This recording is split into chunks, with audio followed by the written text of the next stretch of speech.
There's no question that Israel is not a strategic asset to the United States.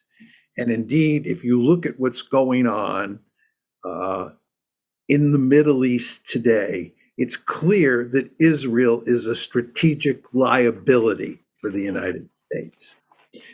I would emphasize that since the administration of Jimmy Carter, every United States president has worked hard to get Israel to accept a two-state solution because American presidents and the American foreign policy establishment in general has long understood that if you're going to put an end to the Israel-Palestine problem, you're going to get real stability surrounding Israel. You had to have a two-state solution. But we have been unable to get a two-state solution. Instead, we've ended up with an apartheid Israel. And the end result of that is the mess that you see today. This tells you that Israel is a strategic liability. Now, some people say we support Israel unconditionally, not for strategic reasons, but for moral reasons. Well, if you look at what's going on in Gaza today, it is impossible to make the argument that we should support Israel for moral reasons. In fact, we shouldn't support Israel if you're going to, bring in the moral dimension. But what this all says is that there is no strategic case for supporting Israel unconditionally, and there is no moral case for supporting Israel unconditionally. Therefore, why do we support Israel the way we do? Why are we joined at the hip with Israel? Why do we have this relationship, which is unparalleled in modern history? And the answer is the Israel lobby. And the fact is, in the United States, we have this Israel lobby. We have an Israel lobby that is a remarkably powerful interest group that works over time to make sure that the United States supports Israel unconditionally.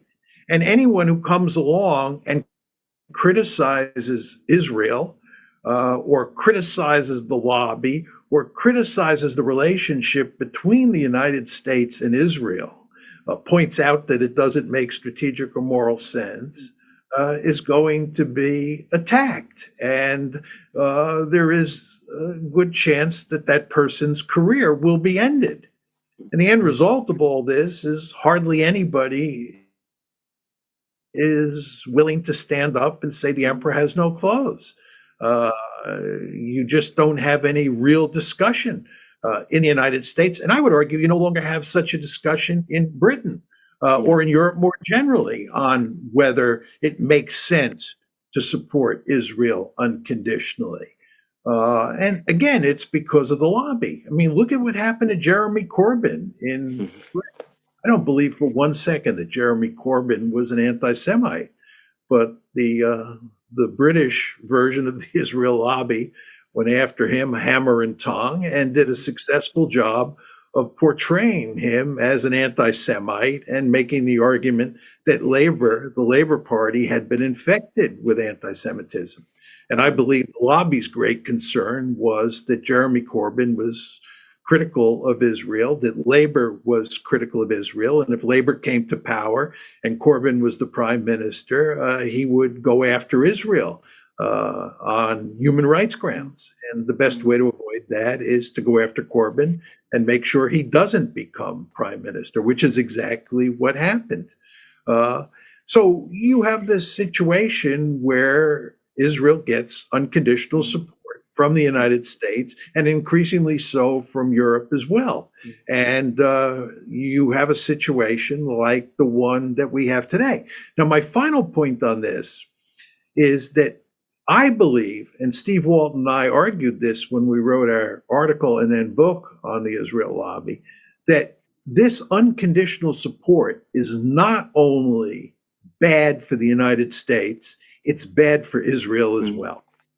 In other words, the lobby's efforts to get the United States to never criticize Israel and support it no matter what it did has allowed Israel to turn itself into an apartheid state.